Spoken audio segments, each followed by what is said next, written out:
Hello ನಮಸ್ಕಾರ. ಈ ಒಂದು ವಿಡಿಯೋ ನಾವು BCA ಸೆಮಿಸ್ಟರ್ 3 ಸಿಲೆಬಸ್ನ ನೋಡೋಣ. ಅದರ ಹಂಗೆ ನಿಮ್ಗೆ ಎಕ್ಸ್ಪ್ಲೇನ್ ಮಾಡ್ತಾನೆ ಯಾವ ರೀತಿ ಸಿಲೆಬಸ್ ಐತಿ, ಏನೇನು ಮಾಡ್ಬೇಕು ಏನು ಮಾಡ್ಬಾರ್ದು ಅಂತ ಹೇಳಿ. So BCA 3rd semester syllabus ರೀ. ರಾಣಿ ಚೆನ್ನಮ್ಮ ಇದು SCP ಸಿಲೆಬಸ್ ನೆನಪಿಟ್ಕೋರಿ. ಯಾವಪ್ಪ ಅಂತಂದ್ರೆ SCP syllabus. Okay, so first total ನಿಮಗೆ ಏನಪ್ಪ ಅಂತಂದ್ರೆ 3 ಯೂನಿಟ್ಸ್ ಇರ್ತಾವ. ಯೂನಿಟ್ ನಂಬರ್ 1, ಯೂನಿಟ್ ನಂಬರ್ 2, ಆಮೇಲೆ ಯೂನಿಟ್ ನಂಬರ್ 3. ಯೂನಿಟ್ ನಂಬರ್ 2 ಒಳಗೆ ನಿಮಗೆ ಫಸ್ಟ್ ನೋಡ್ರಿ, ಯೂನಿಟ್ ನಂಬರ್ 1 ಒಳಗೆ ರೀಡಿಂಗ್ ದ ಟೆಕ್ಸ್ಟ್ ಅಂತ ಐತಿ. ಯೂನಿಟ್ ನಂಬರ್ 2 ಒಳಗೆ communication skills for work place, ಆಮೇಲೆ ಗ್ರಾಮರ್ ಫಾರ್ ಕಾಂಪಿಟೇಟಿವ್ ಎಕ್ಸಾಮ್ಸ್ ಅಂತ ಹೇಳಿ. ಓಕೆ, ಫಸ್ಟ್ ನೋಡ್ರಿ, ರೀಡಿಂಗ್ ದ ಟೆಕ್ಸ್ಟ್ ಒಳಗೆ ಯೂನಿಟ್ ನಂಬರ್ 1 ಒಳಗೆ ಏನೈತಪ್ಪ ಅಂತಂದ್ರೆ ಕಾರ್ವಾಲೋ, KP ಪೂರ್ಣಚಂದ್ರ ತೇಜಸ್ವಿ, TR ಅಂದ್ರೆ ಟ್ರಾನ್ಸ್ಲೇಷನ್ ರೀ, DA Shankar, Sahitya Akademi publication, New Delhi. So Karvalo ಅಥವಾ ಕಾರ್ವಾಯ್ಲೋ ಅಂತಂದು ಹೇಳಿ ಒಂದು ಕಾದಂಬರಿ ರೀ. ಇದನ್ನು ಬರೆದಿದ್ದಾರಪ್ಪ ಅಂದ್ರೆ ನಮ್ಮ ಕರ್ನಾಟಕದವರು KP ಪೂರ್ಣಚಂದ್ರ ತೇಜಸ್ವಿ. ನೀವು ಕೇಳಿರ್ತೀರ, ಅವರು ಪೂರ್ಣಚಂದ್ರ ತೇಜಸ್ವಿ ಅವರು ಬರೆದಿರುವಂಥ ಕಾರ್ವಾಲೋ ಕಾದಂಬರಿ ಅಂದ್ರೆ novel. You have novel.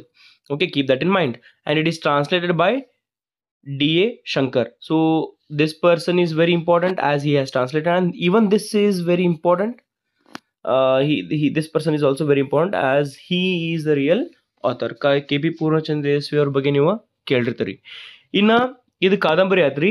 Next ನೋಡ್ರಿ, ಏನಪ್ಪ ಅಂತಂದ್ರೆ ದ ಲಾಸ್ಟ್ ಪಾಸ್ಪೋರ್ಟ್ ಅನ್ನೋದೊಂದು ಮೂವಿ ಐತ್ರಿ. ನಿಮ್ಗೆ ಆ ಮೂವಿನ ಏನಪ್ಪ ಅಂತಂದ್ರೆ ಯೂಟ್ಯೂಬ್ ಒಳಗೆ ಕೊಟ್ಟಿದಾರ.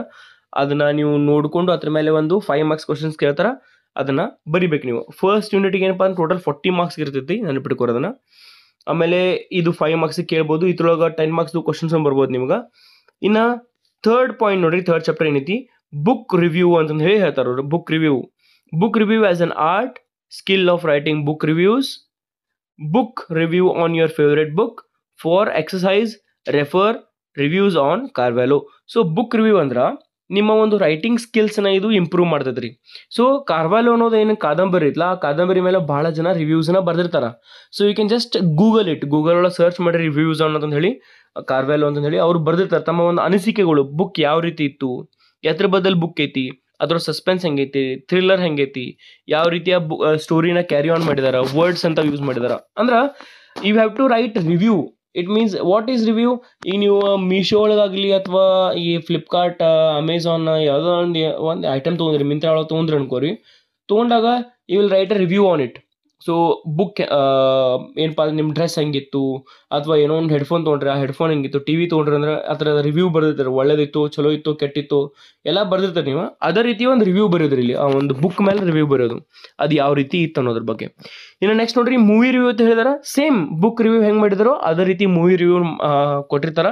ಈ ಬುಕ್ ರಿವ್ಯೂ ಮತ್ತು ಮೂವಿ ರಿವ್ಯೂ ಒಳಗೆ ನಿಮ್ಗೆ ಗೊತ್ತಾಗಬೇಕಪ್ಪ ಅಂತಂದ್ರೆ ನೀವೇನು ಮಾಡ್ಬೇಕಂದ್ರೆ ದ ಹಿಂದೂ ಆಗಲಿ, ದ ಇಂಡಿಯನ್ ಎಕ್ಸ್ಪ್ರೆಸ್ ಆಗಲಿ, ಯಾವುದೇ ನ್ಯೂಸ್ ಪೇಪರ್ ಅಥವಾ ಒಂದು ಇಂಗ್ಲೀಷ್ ಆಗಲಿ ಕನ್ನಡ ಆಗಲಿ ನ್ಯೂಸ್ ಪೇಪರ್ ಒಳಗೆ 100% ನೀವು ಏನಪ್ಪ ಅಂತಂದ್ರೆ ಬುಕ್ ರಿವ್ಯೂ ಮತ್ತು ಮೂವಿ ರಿವ್ಯೂನ ಕೊಟ್ಟಿರ್ತಾರೆ. ಅದನ್ನು ಓದ್ರಿ ನೀವು. ಒಂದು ಎಕ್ಸಾಂಪಲ್, ಒಂದು ಐಡಿಯಾ ಬರ್ತೈತೆ. ಓಕೆ, ಇಲ್ಲಿ ನಿಮ್ಗೆ ಮೂವಿ ರಿವ್ಯೂನ ಒಂದು ಎಕ್ಸಾಂಪಲ್ ಎಲ್ಲಿ ಕೊಟ್ಟರಪ್ಪ ಅಂದ್ರೆ ದ ಲಾಸ್ಟ್ ಪಾಸ್ಪೋರ್ಟ್ ಅಂತ ಹೇಳಿ ಒಂದು ಮೂವಿ ಐತಲ್ಲ, ಅದ್ರ ರಿವ್ಯೂಸನ್ನ ನೋಡ್ರಿ ಅಂತಂದು ಹೇಳಿ ಹೇಳಿದಾರ. ಅದನ್ನು ನೀವು check ಮಾಡಿರ್ಬೇಕಾರ.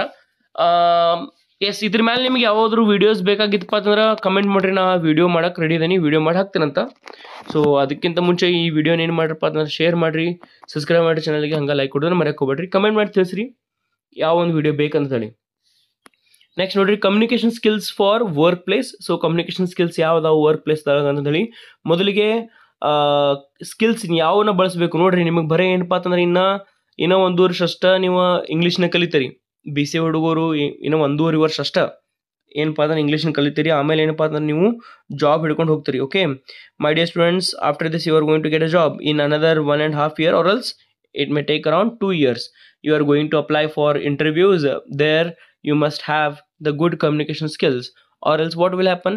Because of your poor communication, the interviewer or the peer who has been interviewing you, he will recognize that you have no good English skills, so he will review. Okay, he will review that you are not good at communication skill. Remove ಅನ್ನೋಕ್ಕಿಂತ ನಿಮ್ಮನ್ನ review ಮಾಡಿಬಿಡ್ತಾರೆ ಅವ್ರು, ನೆನಪಿಟ್ಕೋರಿ. So confidence building. ನೀವು ಯಾವುದೋ ಒಂದು job place ಒಳಗೆ ಹೋದ್ರಪ್ಪ ಅಂತಂದ್ರೆ ಒಬ್ಬರ ಏನೋ ಒಂದು ಮನಸ್ಸಿಗೆ ಒತ್ತಡ ಆಗ್ಯದಾರ, ವರ್ಕ್ ಭಾಳ ಆಗೈತೆ, ಹಂಗಾಗೈತೆ ಅಂದ್ರೆ ಅವ್ರ ಕಾನ್ಫಿಡೆನ್ಸ್ ಹೆಂಗೆ ಯಾವ ರೀತಿ ತುಂಬ್ತಾರೆ. ಇದು 5 ಮಾರ್ಕ್ಸಿಗೆ ಕೇಳ್ತಾರೆ. ಟೀಮ್ ವರ್ಕ್ ಅಂದರೆ ಏನು, ಅದನ್ನು 5 ಮಾರ್ಕ್ಸಿಗೆ ಕೇಳ್ತಾರೆ. ಕಮ್ಯುನಿಕೇಷನ್ ಅಂದರೆ ಏನು, problem solving, time management. So these all are important for your work purpose. And even in your interview, what they will do is they will ask such questions: what is confidence building, how you will increase the confidence of your colleague when he is on the low side, ಅಥವಾ what is teamwork, show some how will you work in the team ಅದನ್ನ ಕೇಳ್ತಾರ. ಆಮೇಲೆ ನೀವು ಮಾತಾಡ್ಬೇಕಾದ್ರೆ ನಿಮ್ಮ communication skills ಹೆಂಗದ ಅಂತ ಗೊತ್ತೈತಿ. ಆಮೇಲೆ what kind of problem solving techniques do use in different time and time, what is time management. They will ask you such all such questions. Okay, in next nodri, grammar for competitive exams, that is part 1 ಒಳಗ ಏನು ಕೇಳ್ತಾರೆ ಅವರು, direct ಮತ್ತು indirect questions ಕೇಳ್ತಾರೆ. Degrees of comparison, simple compound and complex sentences, question tags, framing negative questions. So direct ಮತ್ತು indirect questions ಅಂತ ನಿಮ್ಗೆ you in all these things you have learned from 8th, 9th and 10th, even in first PUC and second PUC, you all have learned these.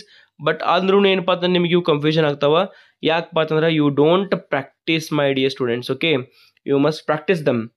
So direct indirect ಅಂದ್ರೆ ಏನು, degrees of comparison ಅಂತೂ ಭಾಳ degree ಯಾವ್ಯಾವ degrees of comparison ನಿಮಗೆ ಗೊತ್ತಿರ್ತೈತಿ. Superlative degree, comparative degree, positive degree. So these are the degrees. ಆಮೇಲೆ simple, compound, complex ಕೊಟ್ಟಾರ. Sir ಏನ್ರಿ ಇದು ಕಂಪೌಂಡ್ ಹೇಳ್ತಾರ, ಸಿಂಪಲ್ ಹೇಳ್ತಾರ, ಕಾಂಪ್ಲೆಕ್ಸ್ ಹೇಳ್ತಾರ. These are all the types of sentences my dear students. Simple sentence ಬರ್ತೈತಿ, ಕಂಪೌಂಡ್ ಸೆಂಟೆನ್ಸ್ ಬರ್ತೈತಿ, complex sentence ಬರ್ತೈತಿ, ಸಿಂಪಲ್ ಕಾಂಪ್ಲೆಕ್ಸ್ ಬರ್ತೈತಿ, ಸಿಂಪಲ್ ಕಂಪೌಂಡ್ ಕಾಂಪ್ಲೆಕ್ಸ್, ಇವೆಲ್ಲ ಟೈಪ್ಸ್ ಆಫ್ ಸೆಂಟೆನ್ಸಸ್. ಇನ್ನು ಕ್ವಶನ್ ಟ್ಯಾಗ್ಸ್ ನೋಡ್ರಿ, aren't you, wasn't he is going to market, isn't he, ಇವೆಲ್ಲ ಏನು use ಮಾಡ್ತಾರೆ ನೀವು, ಈಸಂಟ್ ಹಿ ಅನ್ನೋದೇನು ವರ್ಡ್ ಯೂಸ್ ಮಾಡ್ತಿರ್ತಾರಲ್ಲ, these are all what tag questions. ಇನ್ನು ಫ್ರೇಮಿಂಗ್ ನೆಗೆಟಿವ್ ಕ್ವಶನ್ಸ್ ಹೇಳ್ತಾರೆ, ನೆಗೆಟಿವ್ ಸೆಂಟೆನ್ಸಸ್ ಅಂತ ಹೇಳಾರಿ. ನೆಗೆಟಿವ್ ಸೆಂಟೆನ್ಸಸ್ ಯಾವ ರೀತಿ ಬರ್ತಾವೆ ಅದು ನೀವು ಆಲ್ರೆಡಿ ಕಲ್ತಿರಿ ಇವನ್ನ. ಸೊ ಇವು ಎಷ್ಟುದ್ರ ಮೇಲೆ ನಿಮಗೆ ವೀಡಿಯೋಸ್ ಬೇಕಾಗಿತ್ತಪ್ಪ ಅಂತಂದ್ರೆ ನನಗೆ ಕಮೆಂಟ್ ಮಾಡಿ ತಿಳಿಸ್ರಿ, ಸರ್ ವಿಡಿಯೋ ಮಾಡಿ ಅಂತ ಹೇಳಿ. Definitely I will make a video. ಈ ವಿಡಿಯೋ ನಿಮ್ಗೆ ಅರ್ಥ ಆಗಿತ್ತು, ನಾ ಹೇಳಿದ ಎಕ್ಸ್ಪ್ಲನೇಷನ್ ಮಾಡಿ ನಿಮ್ಗೆ ತಿಳಿದಪ್ಪ ಅಂತಂದ್ರೆ ಶೇರ್ ಮಾಡಿರಿ, ಸಬ್ಸ್ಕ್ರೈಬ್ ಮಾಡಿರಿ, ಹಂಗೆ ಕಮೆಂಟ್ ಮಾಡಿ ತಿಳಿಸ್ರಿ ಯಾವ ಒಂದು ಟಾಪಿಕ್ ಮೇಲೆ ನಿಮ್ಗೆ ವಿಡಿಯೋ ಬೇಕಂತ ಹೇಳಿ. That's it for today's video. See you all in the next video, my dear students.